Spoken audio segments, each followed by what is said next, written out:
Bismillahirrahmanirrahim. Assalamualaikum warahmatullahi wabarakatuh. A'udzu billahi minasy syaithanir rajim. Bismillahirrahmanirrahim. Bismillah walhamdulillah. Wassalatu wassalamu ala Rasulillah Sayyidina wa maulana Muhammadin wa ala alihi wa ashabihi wa sallam.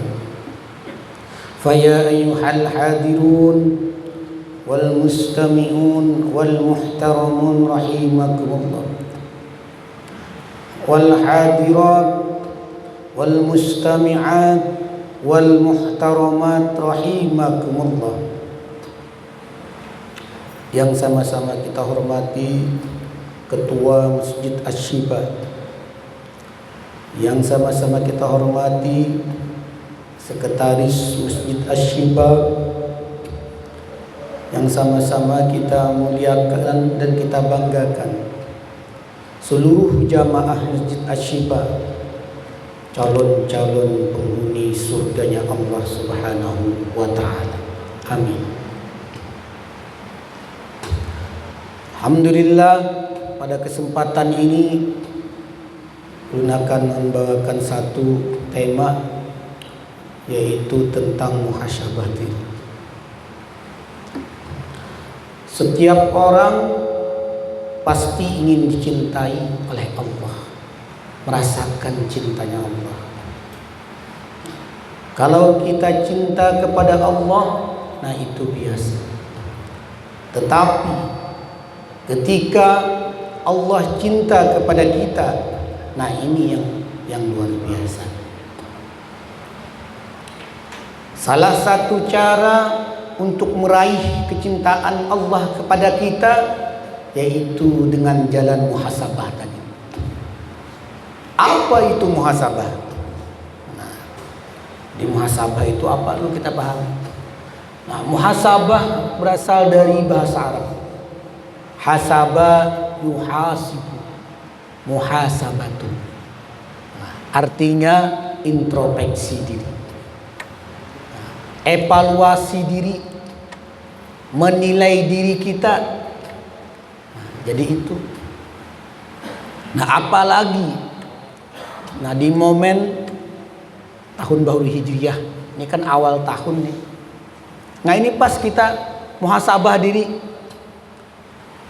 mengoreksi diri kita, bagaimana diri kita, apakah sholat kita selama setahun ini sudah khusyukkah, bacaan kita sudah baguskah. Nah, itu perlu kita renungi. Terus lagi, rajinkah kita berselawat kepada baginda Rasulullah yang beliau sangat mencintai umatnya? Rajinkah kita membaca Al-Quran? Nah, ini yang perlu kita introspeksi, kita muhasabahi diri kita di tahun ini. Mudah-mudahan di tahun ini dan seterusnya kita menjadi pribadi yang lebih soleh dan lebih baik. Amin. Nah, terus lagi, muhasabah ini apa yang perlu kita muhasabahi tadi? Nah, kalau kita muhasabah ini apa yang kita dapatkan? Nah, orang yang rajin muhasabah atau introspeksi diri, nah itu imannya akan kuat, akan bertambah. Nah, jadi iman ini kata baginda Rasulullah kita sudah tahu, al-imanu yajidu aw yanqus. Ini iman bisa bertambah dan berkurang. Nah, tapi dengan kita mengintrospeksi diri kita melalui muhasabah tadi, sholat kita kayak apa nih? Istighfar kita kayak apa nih? Banyak ada istighfar. Nah, bila langkah itu timbul karena kesadaran kita bersedekah kayak apa? Ikhlaskah sudah kita bersedekah, atau hendak minta puji lawan orang aja kah supaya disambat dermawan? Nah, ketika kita melakukan itu, kita akan timbul keimanan kita semakin kuat. Rasa takut kita kepada Allah itu semakin besar. Atau dalam tasawuf itu disebut khauf, rasa takut. Nah, itu pentingnya muhasabah terhadap ayat-ayat Allah itu kawan juga. Kita yakinkah dengan Allah sudah selama ini dengan rezeki yang Allah berikan, Allah menjamin rezeki kita, yakin kada kita? Ayatnya padahal sudah ada dalam surah Hud. Wa ma min dabbatin fil ardi illa 'alallahi rizquha. Nah, Allah menjamin seluruh makhluk yang ada di bumi. Nah, jadi sudah dijamin, yakinlah kita dengan ayat tersebut. Nah, ini juga bisa dijadikan muhasabah kita. Kalau yakin berarti kita kada perlu takutan, kada makan. Nah, ini kada takutan dengan keadaan yang semakin maju.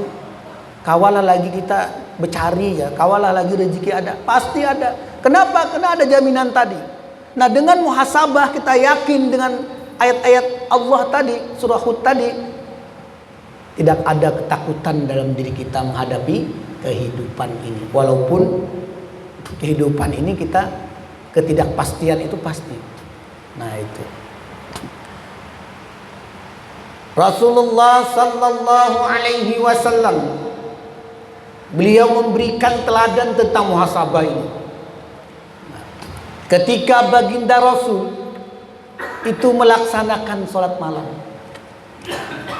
suatu malam beliau sholat qiyamul lail. Ketika sholat itu beliau nangis terhadap. Selesai sholat pun beliau menangis karena beliau muhasabah terhadap ayat yang beliau baca. Ayat yang beliau baca itu bunyinya itu seperti inilah. Inna fi khalqis samawati wal ardh wa ikhtilafil laili wan nahar la ayatal ulil albab. Nah, itu ayatnya yang Sidin renungi, menangis Sidin. Lalu diparaki oleh Bilal bin Rabah. Diparaki, ya Rasulullah, kenapa pian menangis? Ditakuni. Jadi baginda Rasul, aku ini menangis Bilalai karena aku meresapi muhasabah lawan ayat yang tadi aku baca, inna fi khalqis sama tadi wati wal ard.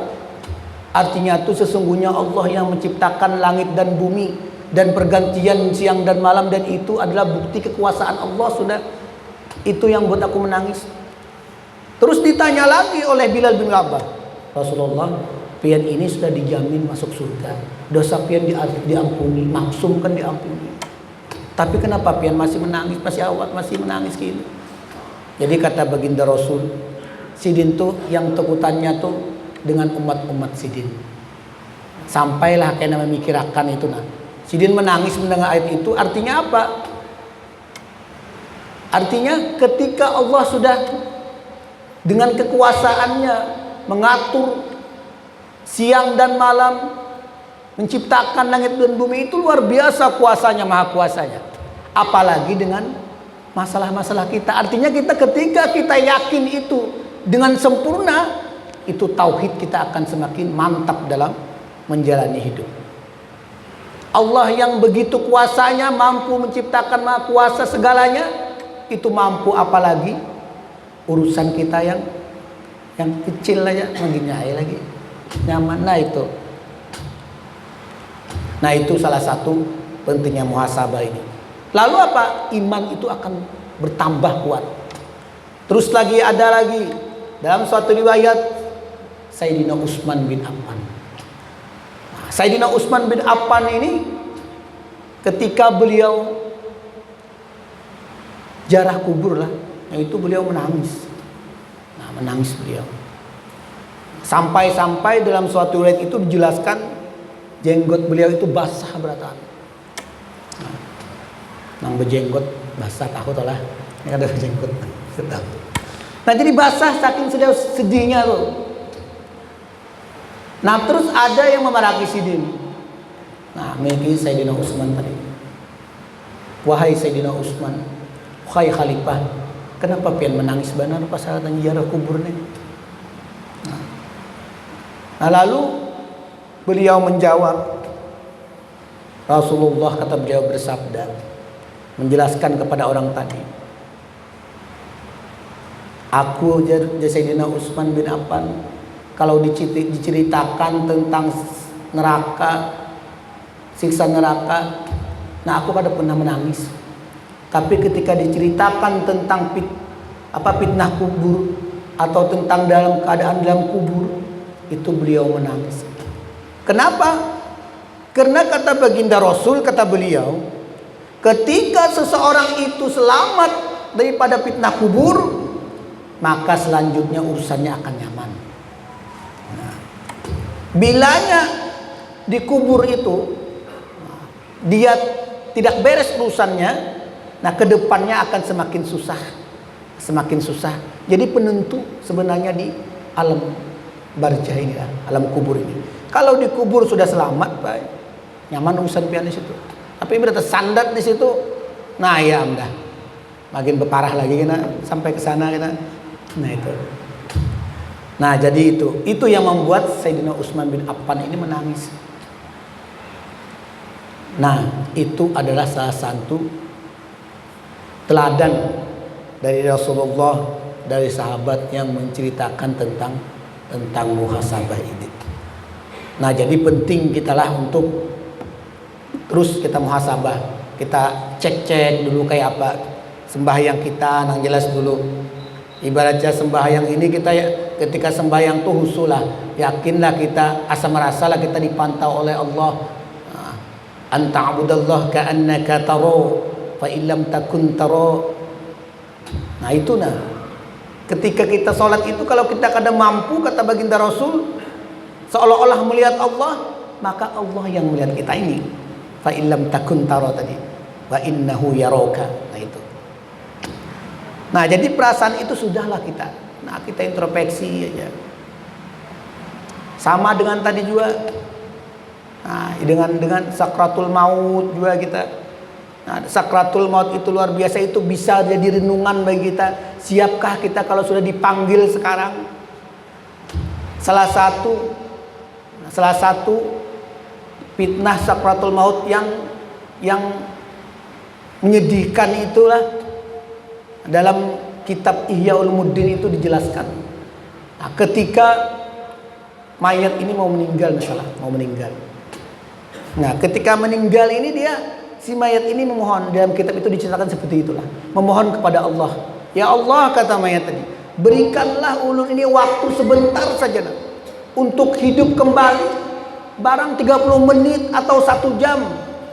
Ulun pasti akan menggunakan waktu itu seefektif mungkin, dengan ibadah, dengan sedekah, dengan beramal, baca sholawat, istighfar, zikir dan lain-lainnya. Pasti baca Al-Quran, pasti ulun lakukan. Tapi berikan ulun kesempatan sekali lagi, 1 jam aja deh, yang mau meninggal tadi. Dalam kitab diceritakan, lalu dijawab oleh malaikat. Keadaannya malaikat, habis dah waktunya, lahwas sudah diberikan kesempatan, umur sudah panjang diberikan, ibaratnya garing hidup pula. Saking Allah sudah sayangin tapi tetap aja kelakuan kayak itu juga. Muyak dah kan, cabut aja sudah lah. Nah, ketika mau sakratul maut tadi kayak itu, di kitab diceritakan di Ulumuddin itu. Menangis si mayat ini, hendak minta panjangkan sejam barang aja, habis ini ulun akan bujur-bujur bertaubat, bujur-bujur baca sholawat, bahwa kehidupan ulun ibadah aja isinya berataan. Kada aja malaikat, habis dah waktu itu. Nah itu kan bisa jadi renungan itu. Kita melalui proses itu karena seberataan. Kenapa? Karena kullu nafsin dha'iqatul maut. Setiap yang bernyawa pasti akan merasakan yang namanya kematian. Nah mungkin itu saja dulu lah dari ulun. Mudah-mudahan kita semua bisa memuhasabahi diri kita, mengintrospeksi diri kita, jangan sampai terlambat. Nah jangan sampai dalam cerita kitab Ihya tadi, mbah sudah hendak meninggal hanya berhimmat nak bertaubat, lambat aja mereka. Nah mudah-mudahan kita bisa mengintrospeksi diri kita setiap saatnya. Nah mungkin ini saja yang bisa ulun sampaikan. Mohon maaf atas segala kekurangan. Wabillahi taufiq wal hidayah. Assalamualaikum warahmatullahi wabarakatuh.